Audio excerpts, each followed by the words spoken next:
kebetulan kami baru pertama kali ini ikut pengajian di sini, mengikuti, jadi memang masih buta segalanya, termasuk dalam keilmuan di sini ataupun amal-amalan di sini masih buta semua. Dari tadi disebutkan masalah sirul asrol sebagai kunci kesuksesan untuk rohaniyah, sedangkan saya pribadi belum mengerti amalan apa sirul asror itu, terus bagaimana cara melakukannya, itu mohon bimbingannya. Itu yang pertama. Terus yang kedua, ini minta solusi juga. Kebetulan dari segi keadaan mungkin saya pribadi termasuk masalah hubud dunia, terlalu banyak beban yang saya tanggung, akhirnya Allah menjalankan kaki saya bisa sowan ke majelis ini. Makanya karena sudah sampai di sini, minta solusinya. Dengan musibah itu menjadikan hati ini terbuka, sehingga hati kita ditarik Allah untuk hanya condong kepada Allah. Kalau ini jenengan jalankan terus, walaupun jenengan gak ada modal, saya berani ngomong jadi. Saya berani mengatakan hal ini karena terbukti terhadap banyak orang, termasuk diri saya, nggak bermodal. Sama sebetulnya.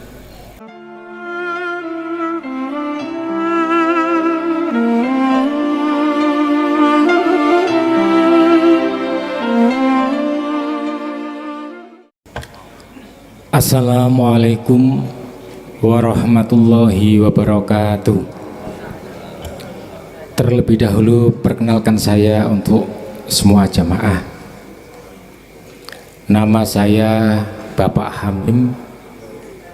Nama panjangnya Bapak Hamim Hariri, dari Dukuh Juah, Kelurahan Kutosari, Kecamatan Karanganyar, Kabupaten Pekalongan, Jawa Tengah. Nggih, Mak, monggo. Yang terhormat Bapak Kiai Haji Gus Muhlason yang saya hormati, saya mau ikut bertanya Pak Kiai. Nggih.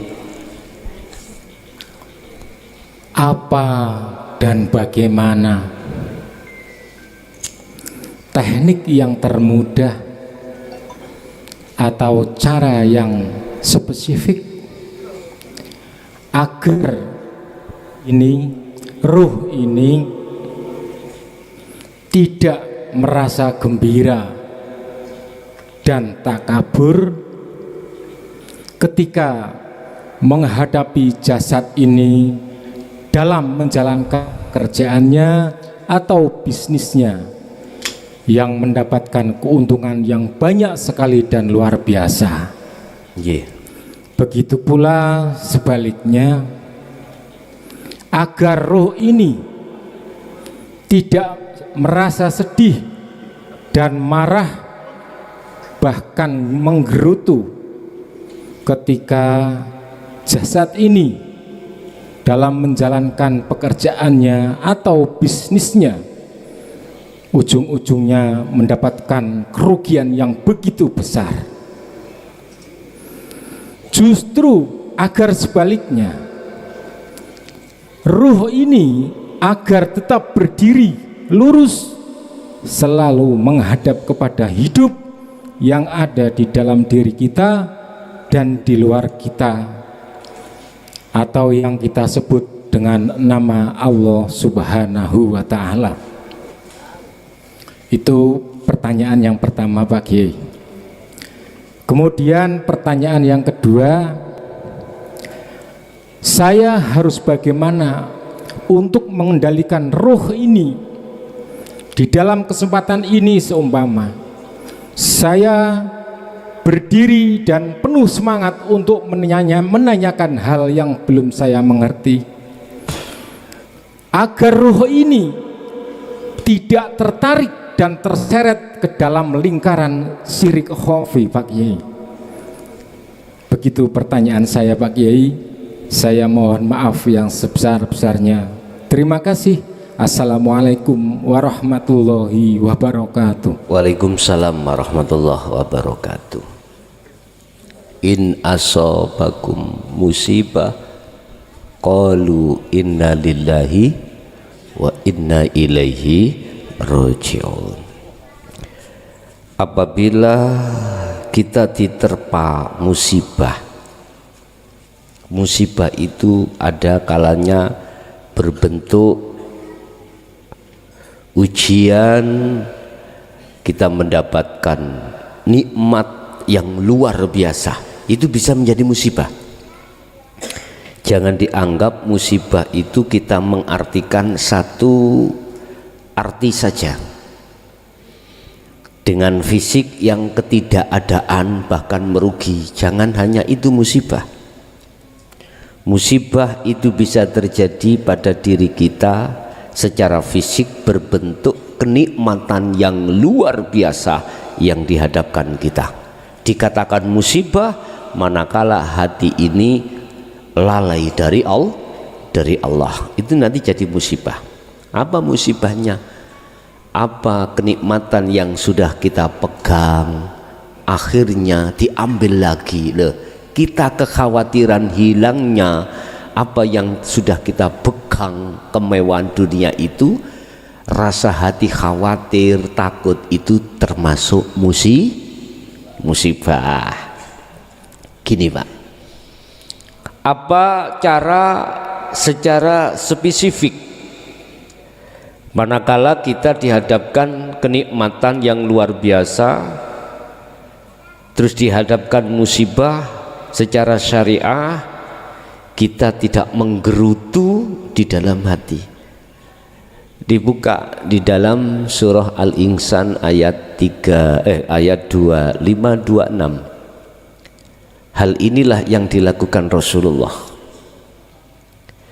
Wadhkur isma rabbika bukratan wa asilah wa minal laili fasjud lahu fasabbihhu lailan tawilan. Artinya mulai pagi sampai sore bahkan malam, sibukkanlah hatimu hanya berzikir pada Allah. Tentunya yang dimaksud zikir itu yang bisa tembus terhadap kemakrifatan. Ternyata zikir yang bisa menembuskan ruhaniyah untuk sampai di makom musyahadah makrifat Allah, kuncinya ada di sirul asror. Ini jawaban. Jadi walaupun jasad itu berlaku apapun, rohaniah kita harus selalu berzikir. Saya yakin nanti ketika saat kenikmatan datang tidak akan menjadi musibah. Enggak. Karena sibuk hati jenengan mentauhidkan Allah, mengesahkan Allah, sibuk melihat Allah. Iman jenengan sudah tidak tercampur dengan syirik yang kita sebut syirik khafi. Tidak, karena selain Allah sudah tidak ada iman dalam diri kita. Contoh, kita dulu Bapak Ibu waktu di pelajaran syariat ada namanya rukun iman. Di samping iman pada Allah juga iman pada malaikat. Lah gitu toh. Oke. Secara syariah itu sebagai pendidikan kita supaya jasmani itu betul-betul sesuai dengan apa yang telah diamanahkan Rasulullah tentang syariat. Tetapi kalau sudah ditarik terhadap hukum hakikat ini, diarahkanlah ruhaniyah kita itu beriman hanya pada Allah. Silahkan muncul malaikat, tapi ruhaniyah sampai harus masuk tembus terhadap hidup di situ. Hidupnya siapa? Allah. Bisa malaikat Israel jabut nyawa tanpa Allah di situ? Tanpa hidup? Bisa? Nggak bisa, bos. Sebab kita adalah suwarun qaimatun. Kata Syekh Ibnu Athaillah, makhluk itu laksana patung, nggak bisa bergerak, nggak bisa. Bisanya bergerak ada sang penggerak. Contoh, ini sejarah Nabi Ibrahim dengan Raja Namrud. Beliau punya orang tua, Nabi Ibrahim, Azar namanya. Beliau itu bukan hanya tokoh, Bapak Ibu, ditokohkan di tengah masyarakat, juga dia ahli pemahat. Apa ahli pemahat? Bikin patung. Ada inden dari Raja Namrud, Azar tolong bikinkan saya patung. Dibikinkanlah patung dari batu, dipahatlah. Ada yang kecil, ada yang agak besar, sedengan, bahkan ada satu yang paling besar. Iki indene Raja Namrud. Apa maksud dan tujuannya? Dijadikan Tuhan. Dan umat di negeri tersebut diarahkan Namrud untuk menyembah Tuhan ini tadi. Suatu saat beliau Nabiullah Ibrahim diperintahkan Allah untuk memenggal semua patung-patung yang ada kecuali yang paling besar. Kapaknya dikalungkanlah di yang paling besar. Paginya geger sak negeri. Lu Tuhan kita pada pedot kabeh ndase. Bahasa Indonesia yang ngomel itu. Tuhan kita kepalanya sama putus. Siapa yang berlaku ini? Geger. Akhirnya rapat pleno, ya, rapat khusus di situ. Ada yang namanya intelijen. Hasil ringkes Ibrahim yang melakukan. Dipanggillah Ibrahim di muka Raja Namrud. Ditanya Ibrahim, betul kau yang melakukan? Bukan. Iki politiknya Nabi Ibrahim. Bukan. Yang mulia, manakala Anda ingin tahu siapa yang melakukan, lihatlah yang paling besar itu. Dia juga membawa kapak. Iku politiknya Nabi Ibrahim.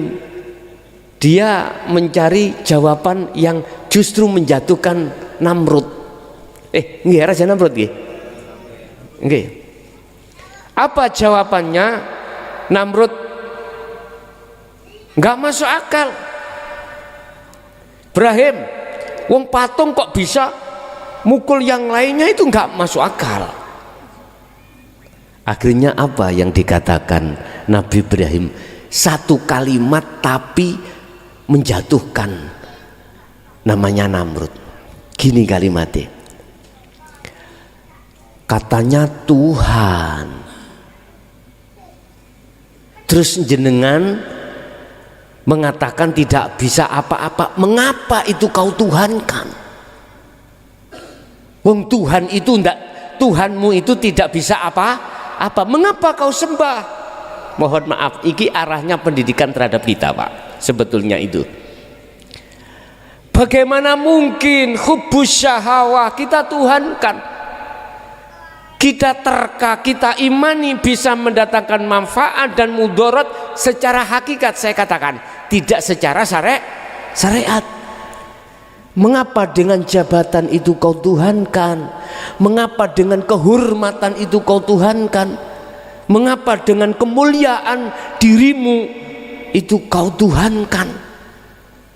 Padahal itu tidak bisa berbuat apa-apa. Wa ma lahum min nasirin. Dia tidak bisa memberikan manfaat dan juga tidak akan bisa menolong terhadap kita.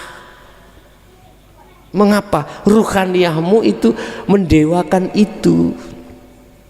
Namanya raja, Pak. Cari aja hujah yang sekiranya menutupi kesalahan dia supaya benar. Itu Raja Namrud. Wis him ojo kakean cocot. Pokoknya awakmu yang nglakoni. Lho ngono jenenge raja lho Pak ya, enggak mau kalah toh. Sama orang-orang di atas kita, di atas saya misalkan umurnya lebih tua, kealiman kitabnya lebih, hadisnya lebih, Qur'annya lebih, pengikutnya lebih, tapi hatinya tidak hakul yakin. Aku yakin bantah apa yang saya katakan kebenaran ini. Wis, aku gak ngomong si Asib, enggak. Lu saya taunya tesis Bu, pembuktian di lapangan selama 23 tahun ini. Makanya tadi saya katakan yang bantah itu mereka-mereka yang syariatnya menengah ke atas. Itu pasti. Karena apa? Dia pakai logika, pakai sifat basaria. Coba basirohnya kongon muncul, dia akan sadar. Duh, ini kunci, sudah rumus, gak bisa kau bantah. Sehingga saya katakan gini aja, coba kita itu alim segala-galanya, ilmu dohirnya, tapi ilmu hakikiyahnya kita itu nggak ngerti apa-apa. Disuruh sholat, bisa bertemu Allah, bisa khusyuk,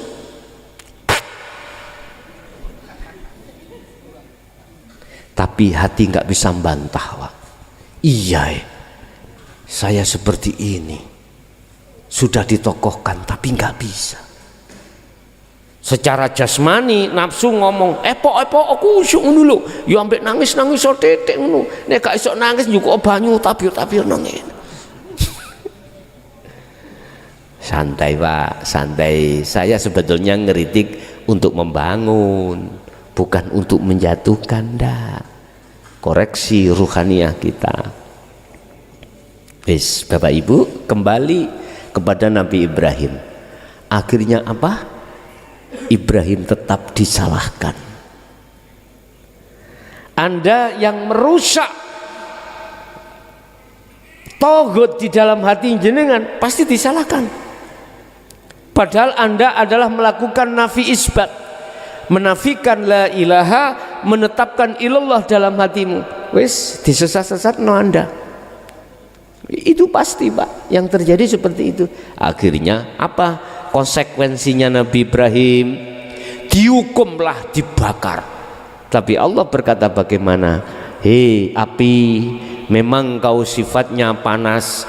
Hei takdir yang gak enak, nek dirasok ning ngati iku panas. Nah ini tak genah no pisan. Dinginlah untuk Ibrahim, walaupun panas untuk orang lain. Tapi lantas ojo di sampean wis mlebu hakikat makrifat ono mau ngobong boto mlebu sampean. Bukan begitu maksudnya. Paham nggih maksud kula?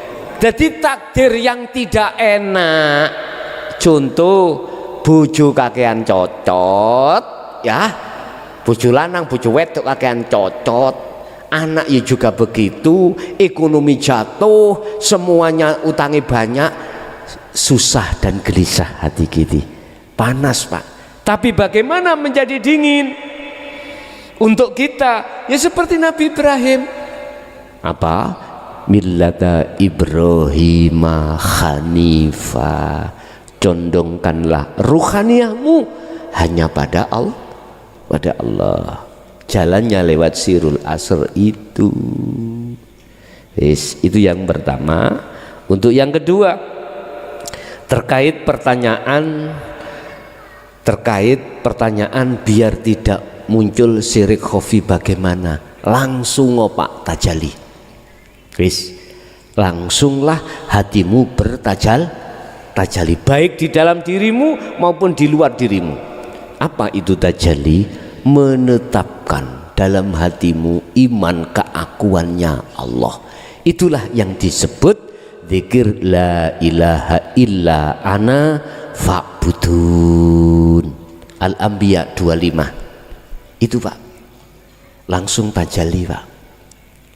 Kula dereng tuh kita jali, kula dikira sik gradul lah gitu toh, masih sempoyongan.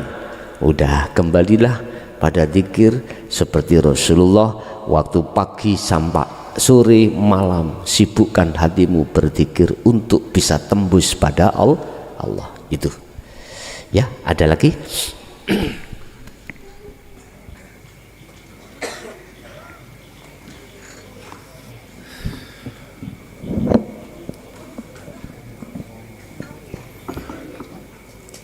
Assalamualaikum warahmatullahi wabarakatuh.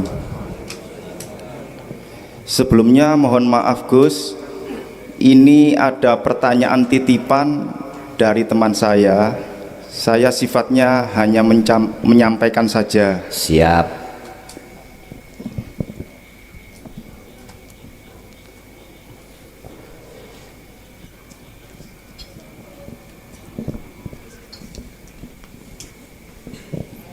Gus, saya mau tanya ciri-ciri orang yang berhakikat dan makrifat itu bagaimana? Tapi dia kalau bicara bikin orang sakit hati dan selalu mendolimi orang lain. Mohon penjelasannya dan terima kasih. Ciri daripada orang yang sudah sampai pada ma'rifatullah itu tidak sama dengan ciri orang yang berhakikat ilmu tapi belum melakukan kholwat zikir untuk menuju ma'rifat Allah. Beda Pak. Di sini orang yang sudah menerima ajaran Allah di jalur hakikat itu buahnya adalah faham. Tapi kefahaman ini manakala tidak didukung dengan laku kholwat uzlah, maka ilmu yang kita fahami itu bagaikan kita mengukir di atas air, langsung hilang. Artinya karakter perilaku ruhaniyah kita sama dengan sebelumnya, sama Pak. Cuman kalau ditanya tentang ilmu, namanya ahli tahqiq, ahli ilmu hakikat. Apapun bisa, dalil-dalil pun lancar. Tapi belum bisa dijamin itu sudah ma'rifat Allah. Ilmunya memang ilmu hakikat ma'rifat, tapi ruhaniyahnya belum ma'rifat Allah. Ada golongan yang seperti ini yang disebut ahli tahqiq, ahli ilmu hakikat. Mestinya harus didukung, dilanjutkan dengan amal.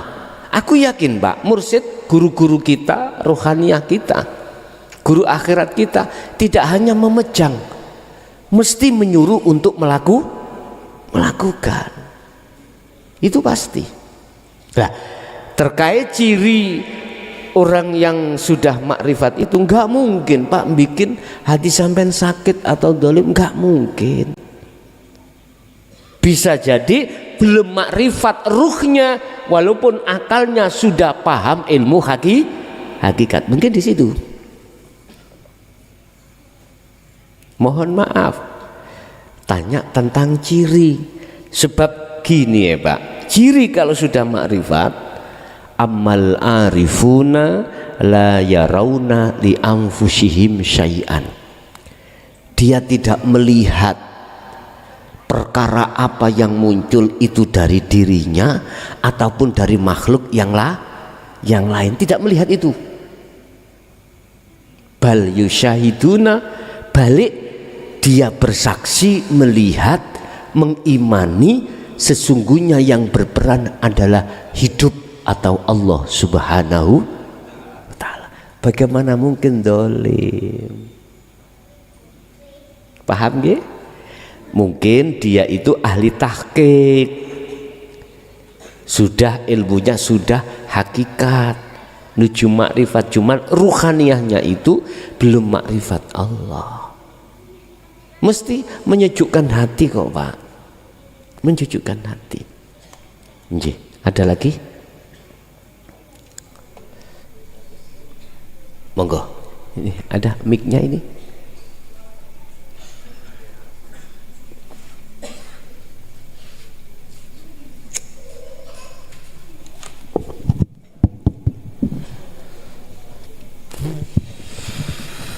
Assalamualaikum Gus. Waalaikumsalam warahmatullahi.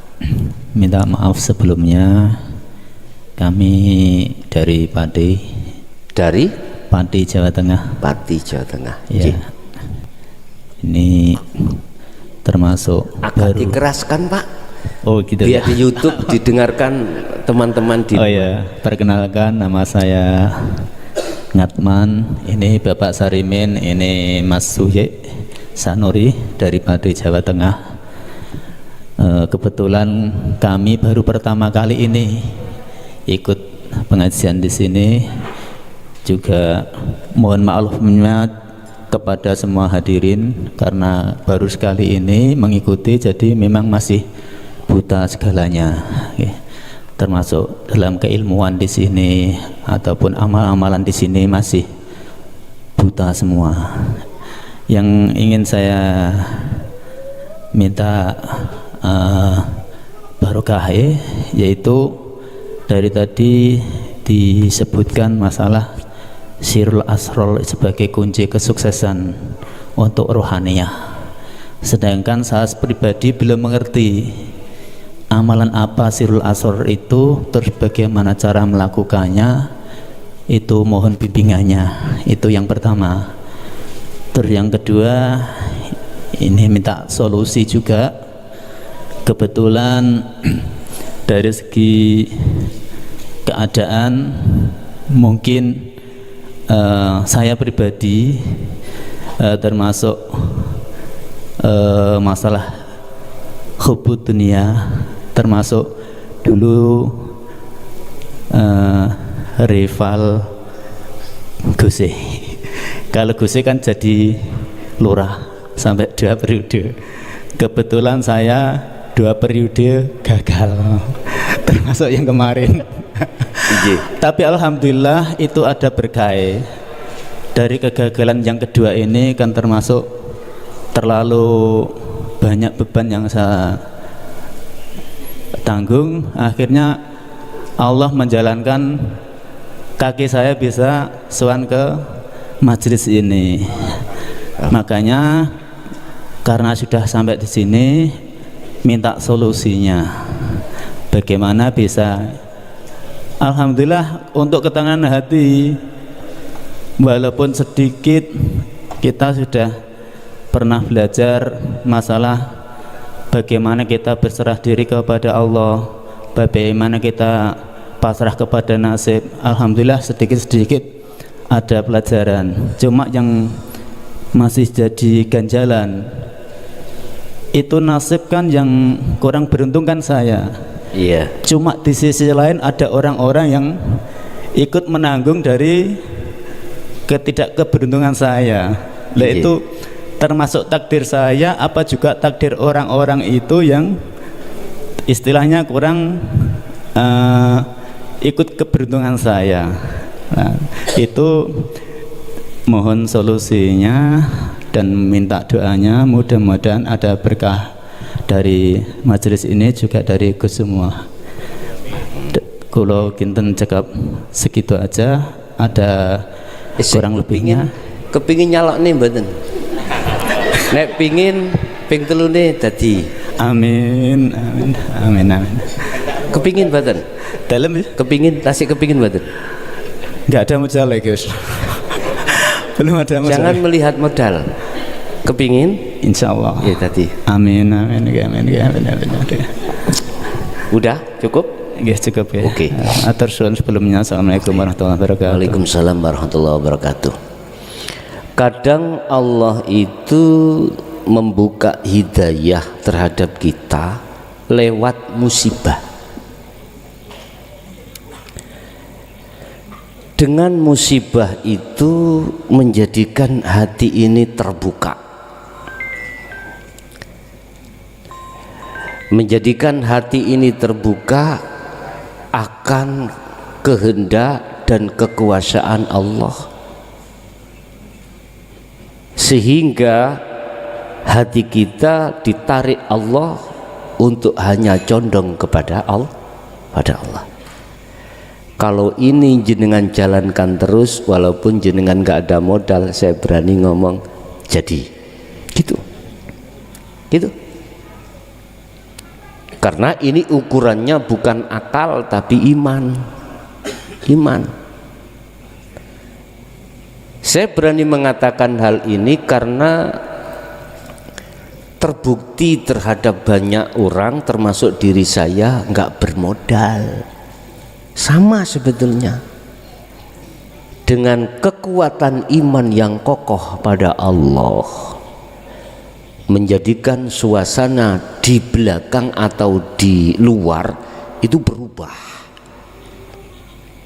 Betul Pak, itu betul. Itu bukan keajaiban, bukan, itu inna fi dzalika laayatin liqaumi yatafakkarun. Itu tanda kekuasaan Allah. Sejak kapan kita mengatakan itu termasuk sesuatu yang mentakjubkan, mengherankan? Sejak kapan kau heran terhadap Allah? Jangankan perkara seperti ini gak mudah bagi Allah. Allah bisa menjadikan seorang wanita hamil tanpa laki-laki. Bisa Pak.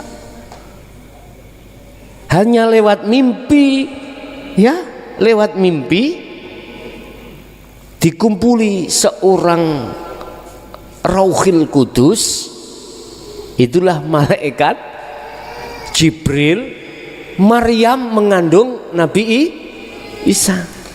Pertanyaannya, apakah bisa ibu-ibu sekarang, bukan Maryam ya, hamil tanpa seorang laki-laki? Bisa Bu. Allah bisa meletakkan lewat mimpi jenengan, tapi habis itu geger sak dunya nggo. Ada seorang wanita tanpa mengenal laki-laki, ya ora tau nikah tapi hamil. Bisa toh Allah mentakdirkan lewat mimpi? Bisa toh? Bisa. Makanya ibu-ibu sing perawan-perawan kepingin duwe anak, jangan gupuh jenengan.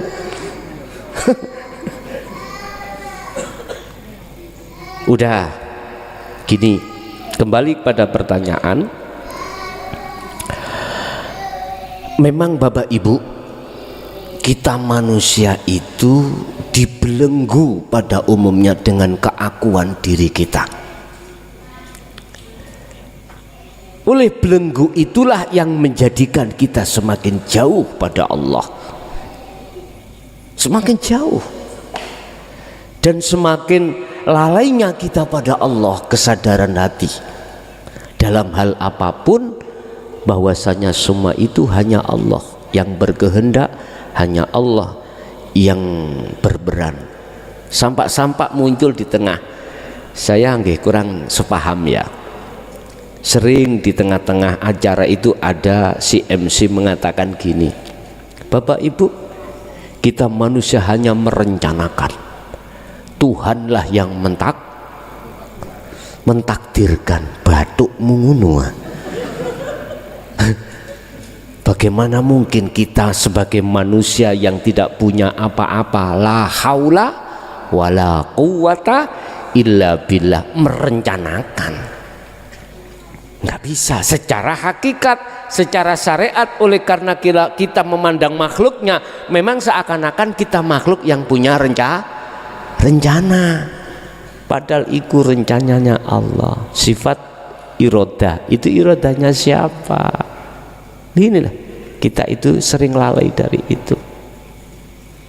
Kadang-kadang Allah membuka pintu hidayah kita, dihancurkanlah legalitas imet kita, dihancurkanlah dunia yang selama ini kita bawa.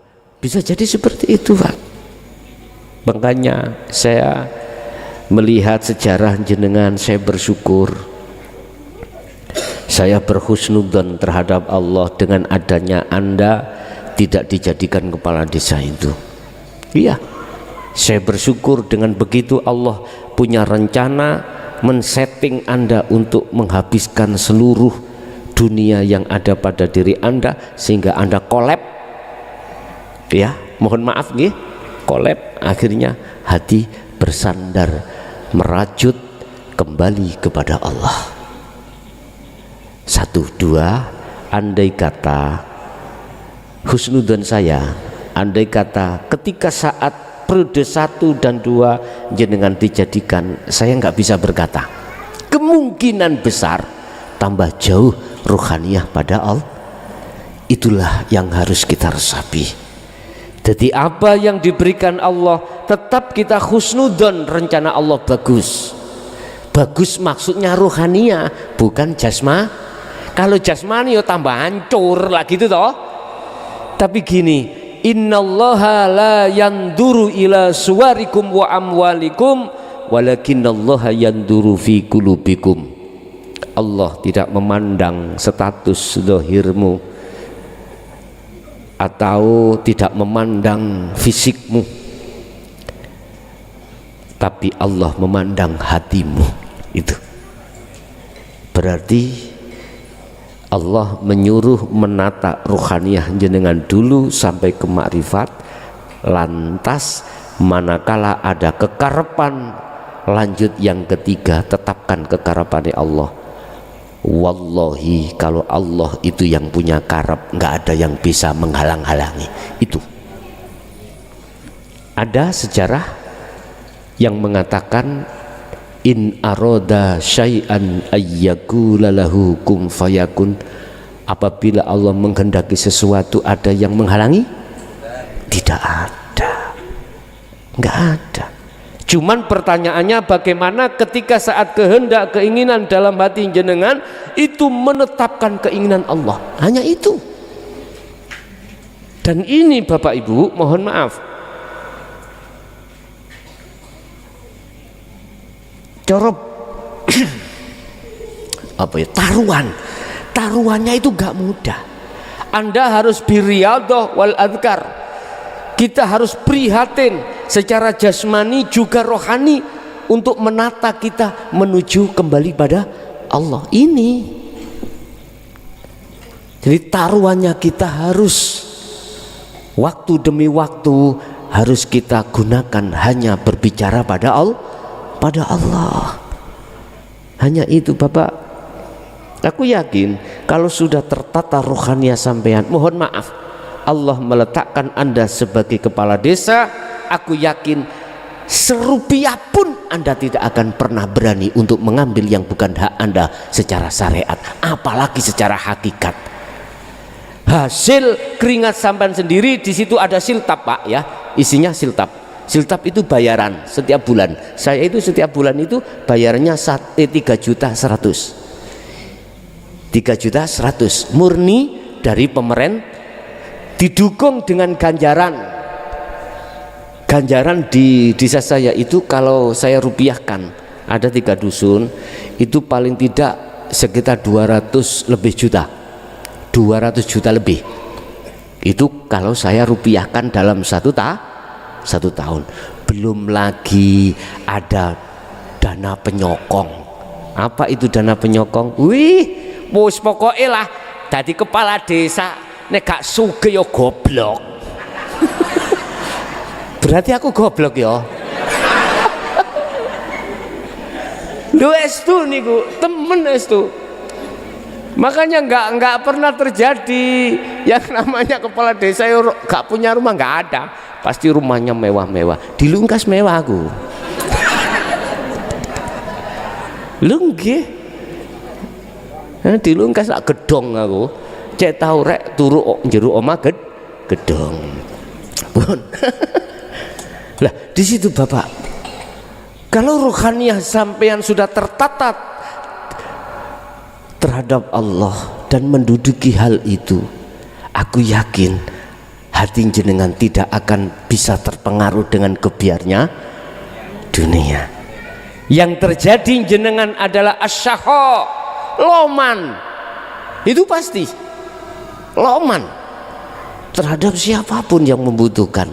Anda pasti akan mengutamakan kepentingan rakyatmu di atas kepentingan pribadi. Itu pasti, Pak. Kalau sudah tertata rohaniahnya, makanya Syekh Husnudzon berarti jenengan ditata dulu Allah. Setelah itu baru diletakkan, itu tidak menjadi mudarat nanti. Estu, niki pun rumus, Pak. Bu, wis rumus, nggak bisa sampai oyak-oyak rumus ini sakit, tidak bisa. Pasti seperti itu. Makanya saya katakan terhadap umaro, Indonesia tidak akan pernah hilang namanya korupsi selama pejabatnya itu tidak bertauhid. Titik wis. Titik. Wis pejabat apapun. Ini bukan rahasia lagi, birokrasi kita. Sopo sing gelem lungguh kursi panas, moni dong, fulus. Terus kalau sudah menjabat, sibuk mencari fulus yang kukeluarkan. Nggih mboten? Karena kita teorinya adalah baik murtabe, jual beli. Saya kehilangan 1 miliar, lekaslah jangan sampai 2 tahun 1 miliar itu ndang kembali. Gampang, Pak, kepala desa kok. Takok aku tak tuturno carane. Lho nggih, mudah sekali, tapi ojo ditiru gak? Gini. Kita punya proyek dengan dana sumber dana ADD atau DD atau BKD atau dari pihak ketiga, mudah sekali. 1 titik kita rapsret berapa, dilihat, oh menghabiskan 100 juta. Jangan kau 100 juta lah, potong 10% dulu. Caranya bagaimana? Mudah, tak tutur nih cara nih, tapi ojo ditiru. Ngono lho, ojo dilakoni. Tak tuturno tapi ojo dilakoni. Wis. Titik ini proyek kita ada komponen material. Pasir butuh berapa itu rapnya? Oh 2 truk. Oke Pak, pasirnya ojo api-api. Bener 2 truk tapi jangan bagus. Semennya berapa? Oh 100 bal, jangan dikasih 10 bal, 60 bal, berarti 40 nyisih. Tak urui sampean. Secara administrasi tidak menyalahkan dan tidak keluar dari RAP rencananya. Secara administrasi bebas Pak, dikoreksi oleh BPK, dikoreksi oleh inspektorat pertama, aman. Fisik ada, administrasi benar, didukung nota dan lain sebagainya, aman. Iku caranya. Duitmu bondomu cek cepet balik. Gampang toh? Tapi ojo ditiru, ojo dilakoni. Kita Pak tidak akan pernah melakukan itu manakala ruhaniyahmu itu sudah condong terhadap Allah. Estu. Cara penyerapan anggaran sangat mudah dan cepat Pak. Saya selama 9 tahun ini menyerap anggaran itu nggak pernah sampai akhir tahun nggak selesai, nggak. Cuman pernah 1 kali 2022 kemarin. Dikarenakan apa? Cairnya dana ADD saya, dana DD saya di termen ketiga itu jatuh di bulan Desember sekitar tanggal 20. Hanya jeda waktu 10 hari gak mampu kami melaksanakan fisiknya. Kalau gak mampu sampai melewati Desember 2002 masuk bulan Januari 2001 belum selesai, salah saya. Apa yang harus kulakukan? hanya satu, saya harus silpakan. Artinya silpa itu adalah tidak saya laksanakan. Uang itu di tahun 2022 saya masukkan anggaran tahun 2023. Begitu yang benar. Terkendala karena cairnya bulan Desember sekitar tanggal 20. Dari pihak pengecor saya bel, bisakah, mampukah, walaupun malam nggak ada masalah, saya kerja. TPK sudah saya katakan siap, malam siap, cuman yang memberikan galangan cor itu nggak siap. Akhirnya apa? Ya udah, kita silpakan aja. Itu Pak, cor itu loh, cor itu masjid kan ya, termasuk dana silpa itu. Paham ya? Jadi di situ Pak, mestinya kita membangun rohaniyah dulu, kemudian dadio pejabat, nggak apa-apa. Jadi saya kusnudan aja, jenengan sudah ditata Allah rohaniyahnya supaya genah. Selanjutnya, bagaimana caranya kita menata rohaniyah di dalam dzikir Sirul Asrar itu? Oke, sebetulnya ini sudah sering saya jelaskan ya. Nanti kita ketemu itu di dalam makalah 45 Pak, kitab Hikam terkait dzikir Sirul Asrar. Lebih jelasnya dibuka di dalam surat Al-Anbiya ya, surat Al-Anbiya di dalam Al-Qur'anul Qadim, bukan di Al-Qur'anul Karim ya. Di situ muncullah yang namanya az-zikru, gini, az-zikru bisiril asrar. Apa itu zikir sirul asrar? Di dalam rahasia itu ada beberapa rahasia.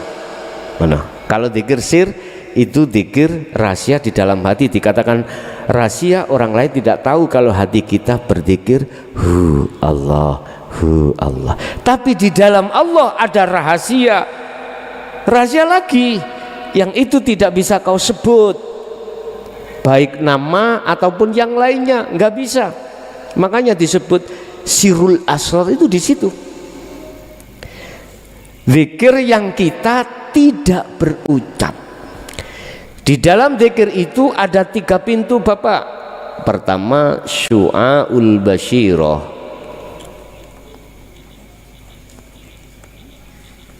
Apa itu syu'aul basyirah? Ruhaniyah kita ditekan untuk mengimani, merasa yang berperan atas segala hal apapun hanyalah hidup, dan hidup itu wujudnya Allah, bukan hidup itu sifat yang wujudnya laisa kamislihi syai'un. Di situ Pak, itu bisa kau lihat dengan rasa, dengan iman. Itulah yang disebut ainul basirah, mata hati.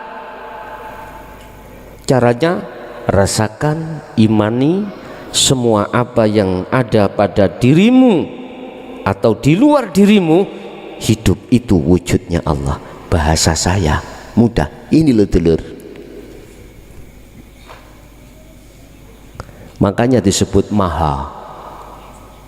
Maha di mana? Mana? Jelas? Ngene sik kurang cetha ya, tak culek motomu ini gregetan aku.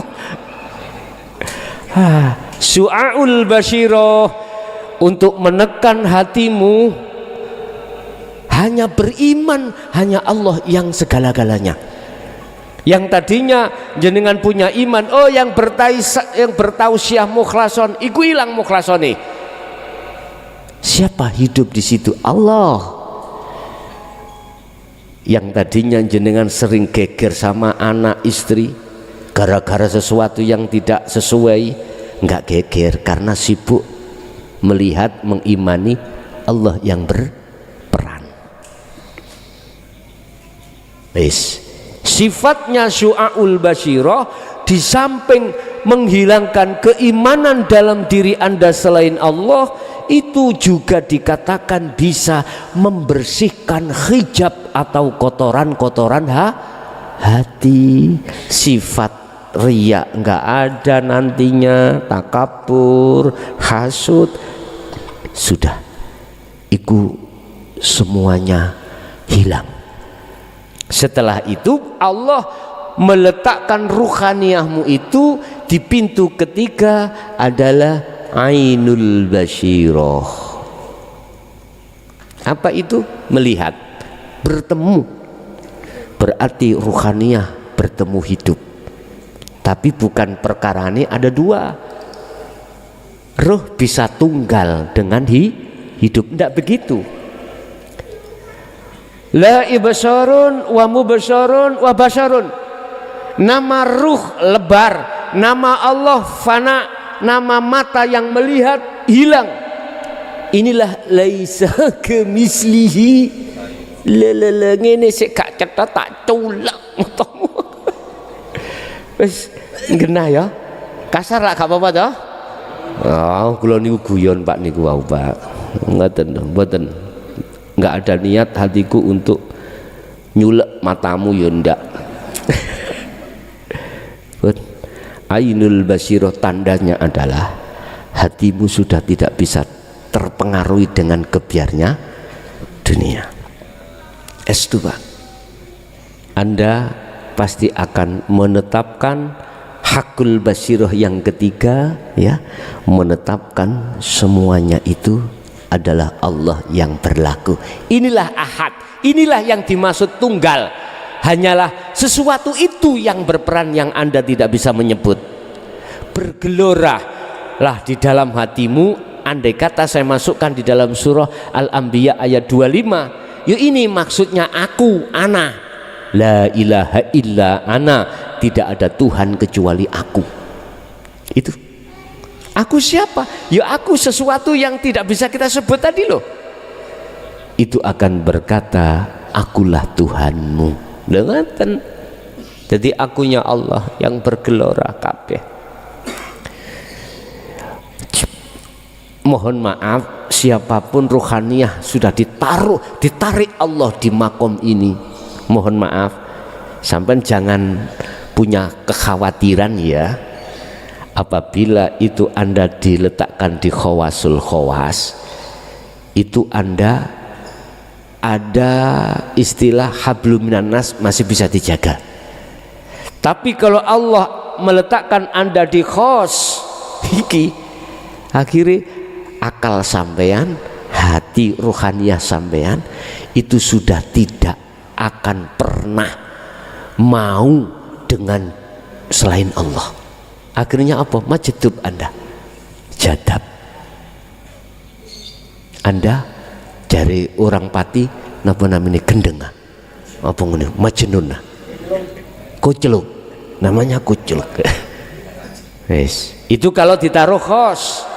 Tapi kita tidak bisa memilih Bapak Ibu ditaruh khos atau khawasul khawas, enggak bisa milih. Oleh sebab itu, mengapa saya memakai sistem wasilun bukan majdubun? Harapan secara manusiawiah saya terhadap Allah datang jenengan supaya besar kemungkinan diletakkan khawasul khawas. Tapi urusan bah di telekhos banda, aku nggak melok mikir. Tadi ada yang ditaruh khos Pak, enak-enak ngomong ambek tamu lah, otak kok drunyul. Ada yang tahu tadi ya? Dan itu tidak bisa kita salahkan Pak, nggak bisa. Karena itu memang Allah yang menaruh situ. Udah ditaruh khawasul khawas, mungkin lebih baik jenengan akhirnya sakit ngopeni anak, bojo, nyambut gawe dan lain sebagainya. Cuman hatinya tidak akan pernah putus dari Allah. Lah semua itu akan terjadi dan bisa kau dapatkan birriyadati wal adhkar, hanya dengan riyadhah dan zikir. Ya dah, pun. Dah, ada lagi? Cukup kita memberikan waktu dulu. 3 pertanyaan dari di luar yang ngaji bersama, Silakan Tegal, silakan di daerah mana itu yang konflik itu Pak, Papua.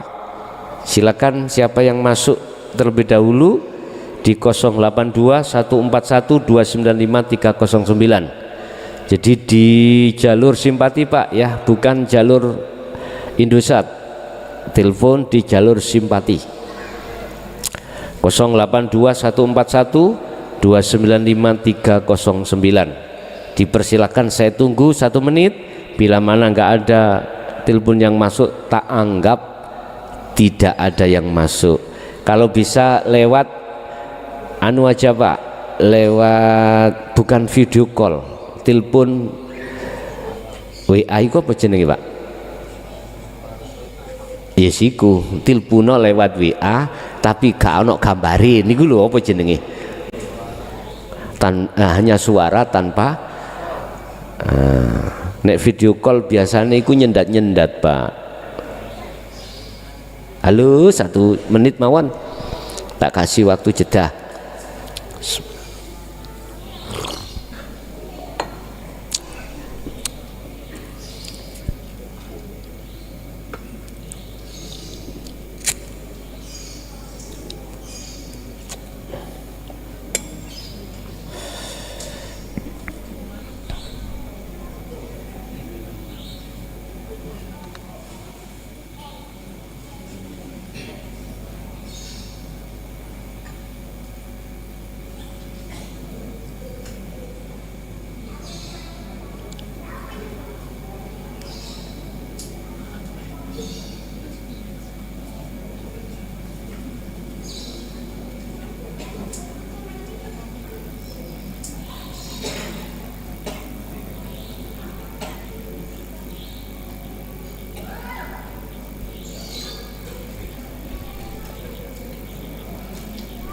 Udah cukup.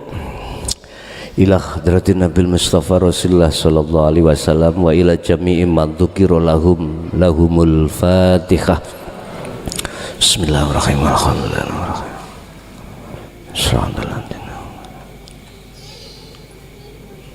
Akhirul kalam. Assalamualaikum warahmatullahi wabarakatuh.